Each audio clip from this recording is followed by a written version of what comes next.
ગુજરાતમાં જે પ્રકારે ગુનેગારો અસામાજિક તત્વો બેફામ બની રહ્યા છે, પોલીસને પણ પડકાર આપી રહ્યા છે, કાયદાને પણ પડકાર આપી રહ્યા છે અને આ ગુંડાઓને ડામવા માટે ફરી એક વખત ગૃહ રાજ્યમંત્રી કમલેશ પટેલે એક મોટું નિવેદન આપ્યું છે।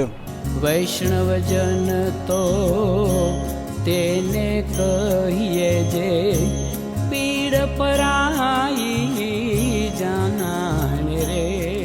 નમસ્કાર, આપ જોઈ રહ્યા છો નવજીવન ન્યૂઝ અને હું છું આપની સાથે તોફિક ગાંચી। ગુજરાતની કાયદો વ્યવસ્થાને ઘણા શહેરોમાં અસામાજિક તત્વો, લુખ્ખાઓ, ટપોરીઓ છે તે પડકારતા હોય છે અને ત્યાર પછી પોલીસ આવા તત્વોના વિરુદ્ધમાં ગુનો દાખલ કર્યા બાદ તેમને કાયદાનું ભાન કરાવતા હોય છે, તેમને ઘટના સ્થળે લઈ જવામાં આવે છે, તેમનું રિકન્સ્ટ્રક્શન પંચનામું જેને ગૃહમંત્રી હર્ષ સંઘવી કહેતા હોય છે, વરઘોડું પણ નીકળશે અને લંગડાતા પણ નીકળશે। અને આજે ગુજરાત એટીએસની જ્યારે નવી ઓફિસ છે તેનું ખાતમુહૂર્ત થયું હતું, તે જ દરમિયાન ગૃહ રાજ્યમંત્રી કમલેશ પટેલે પણ આ ગુંડાઓને ગુજરાતમાં કોઈ પણ પ્રકારનું સ્થાન નથી તેવું પણ તેમણે નિવેદન આપ્યું છે। સાથે ભૂતકાળમાં ગુજરાતમાં અનેક એવા શહેરો હતા જે ગુંડાના નામ પરથી ઓળખાતા હતા અને ગુંડાઓનો સફાયો પણ થશે તેવી પણ તેમણે વાત ઉચ્ચારી છે।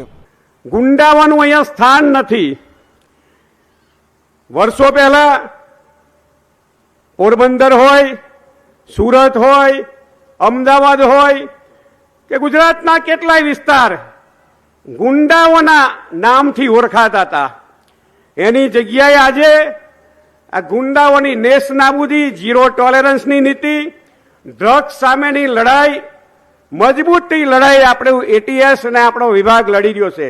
ગુજરાતને 1600 કિલોમીટરનો દરિયા કિનારો હોય અને ગુજરાત ને શાંતિ અને સલામતી માટે મજબૂત એટીએસની વિભાગની જરૂરિયાત, એની ઓફિસની જરૂરિયાત, આપણા પોલીસ પ્રશાસન, પોલીસ વિભાગના પરિવારને પણ શાંતિથી ઘરે રહેવાનો મોકો મળે એ માટે પોલીસ આવાસના મકાનો પણ ઝડપથી બનાવી અને ગુજરાતના નાયબ મુખ્યમંત્રીના નેતૃત્વ નીચે પોલીસ આવાસ નિગમ જેમ બને એમ ઝડપી કમિશનર કક્ષાએ 75% સુધી અને જિલ્લા કક્ષાએ 70% સુધી જે મકાનોની ઘટ છે પૂર્ણ કરવાના ધ્યેય સાથે કટિબદ્ધ બનીને આગળ વધી રહ્યા છે। ત્યારે અને ગુજરાતના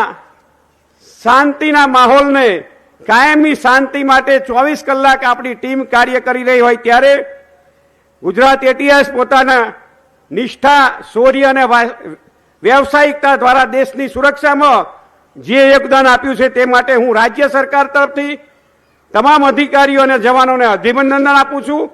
અને એટીએસ ગુજરાતની રણનીતિ સ્પષ્ટ છે, ઝીરો ટોલરન્સની નીતિ, ગુંડા મુક્ત ગુજરાત, લુખ્ખા મુક્ત ગુજરાત, નાર્કોટિક્સ મુક્ત ગુજરાત અને આ ગુજરાતને મજબૂત બનાવવા માટે આપણું ગુજરાતનું સક્ષમ નેતૃત્વ આજે। આમ ગુજરાતની પોલીસ અત્યારે અલગ અલગ થાણા વિસ્તારોમાં જે ગુંડાઓ છે આ ગુંડાઓની યાદી બનાવી ચૂકી છે અને તેમને ડામવા માટે પણ સમયાંતરે કામ કરી રહી છે। સાથે સાથે આ રાજ્યના જે લોકો છે, આ રાજ્યના લોકો જ્યારે પોલીસ સ્ટેશન જતા હોય છે અને પોલીસ સ્ટેશન તેમની અરજી આપતા હોય છે અને અરજી આપ્યા બાદ તેમનો ગુનો પણ દાખલ નથી થતો, તેવા કિસ્સામાં પણ હવે દરેક જિલ્લા છે, દરેક જિલ્લામાં સિનિયર આઈપીએસ અધિકારીઓની પણ નિમણૂક કરી છે અને જેથી કરીને ક્યાંક ને ક્યાંક આ જે લોકોની ફરિયાદો છે તે પણ નોંધાશે। અને ગુજરાત એટીએસ ખાતે આજે ગૃહ રાજ્યમંત્રી કમલેશ પટેલે આ ગુંડાઓને લઈને નિવેદન આપ્યું છે। કેમેરામેન અબુઝર સાથે તોફિક ગાંચી, નવજીવન ન્યૂઝ, અમદાવાદ।